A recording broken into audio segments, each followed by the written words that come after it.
Today we're going to build shape-based character designs in Adobe Animate, but first I want to show you why we're not using the paintbrushes. So in this drawing I've used paintbrushes. I'm trying to apply the asset warp, and it's not giving me a nice enclosed warp. You can see there's like a boundary around the warp.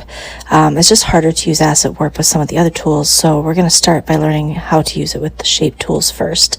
So on this next character, I created the character only out of shapes, and you can see I've got a nice clean warp that bound tightly to the character. It's very easy to use. So let's get into how to build these characters. I'm only going to really use the rectangle tool and maybe the ellipses tool for this character that I'm building, and I'm using the selection tool to modify corners, add angles. It's better to build the shapes of the body away from the other parts of the body. So the head here, I joined later with the neck.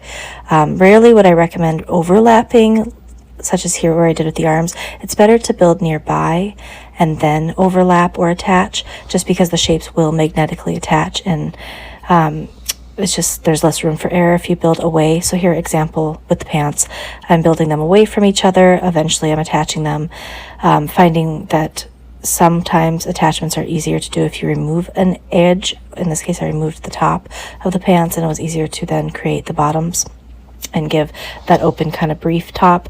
Now even when I try to attach the pant to the shirt, again, I found it's just better to put them below the shirt and then raise it to attach, so it magnetically attaches that way.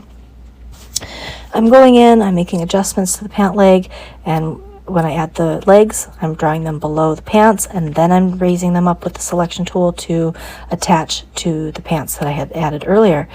I would give more of a gap between the legs than I did here, just because I do have some trouble animating this later, but largely this is a good starting point. So as I'm adding the hair, you can see there that the border, I struggled a little bit to keep the border around the hair together. You can choose to keep your outline on your figures or choose to not have an outline on this one. You may find it's easier if there is no outline, but I liked the aesthetic, so I stuck with an outline this time. Now I'm applying the warp as I go through to put pins in with the asset warp. I don't need as many pins as I did with my Google Draw character. I'm testing as I add. Again, you might find that less pins here may be better, and just do a few basic movements as you're pinning. Right now I'm putting the arms down by the side. Everything looks good, and I'm ready to animate. So for this exercise, we're going to make our character wave 2 times and jump up in the air once, bending their knees upon the jump up and bending their knees upon the landing. Here's a sample of what that will look like with the classic tween. It's going to be 80 frames in length. So again, he waves twice, he bends his knees, jumps, bends his knees upon the landing, and straightens up. So let's animate this girl. We're going to be working in twos, meaning every 2 frames we're going to have a new keyframe. So on the first keyframe, I've applied my pins using asset warp. I'm going to go out to 2 frames, add a new keyframe, and then apply a little movement. Each keyframe I add, I'm just moving a little bit at a time for that wave.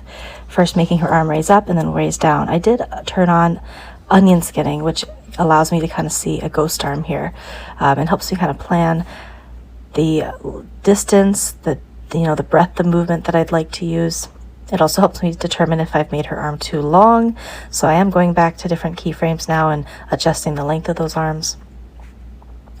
I'm going to be again making her wave twice, and then I'm going to start the jump routine. So to make her jump, I want to make those knees bend. I'm going to pull down on all the pins to make her body kind of crouch down, and as she crouches, I can maybe plan to have her shoulders, her neck, her head, her torso, her pelvis, everything's going to crouch down a little bit.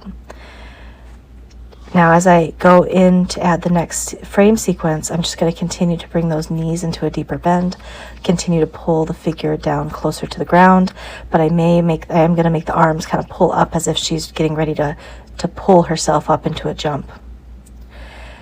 Now in the next sequence, I need the torso to go back in order to get the legs to line up right. So I'm pulling the torso back, I'm pulling the pelvis back and the upper body forward, so she's almost leaning forward.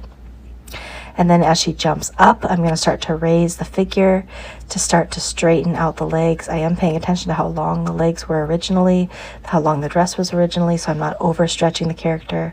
So you're not trying to make any drastic changes. And as you get to the final jump up, you can start to straighten the legs and straighten the arms. So it looks like she's moving upwards. Now we can also use the transform tool, and on the keyframes where she's moving up into the jump position, we can actually move that character up with free transform tool to give her a bigger boost or a bigger jump. And then as she comes back down onto the ground, we want her to land much the way she jumps into a crouching position and have her stand in a full standing position. We'll play it 2 waves, jump, and land it. We're going to be applying a classic tween to this, frame by frame animation to smooth out the animation. So once we apply that classic tween, we're going to play it again and just see if it looks all right. So that looks smoother. That classic tween did a great job. And that's it for the animation. It should be 80 frames in length, and you're exporting this as an animated GIF to turn in to your shape-based character animation. Thank you, and have a wonderful day.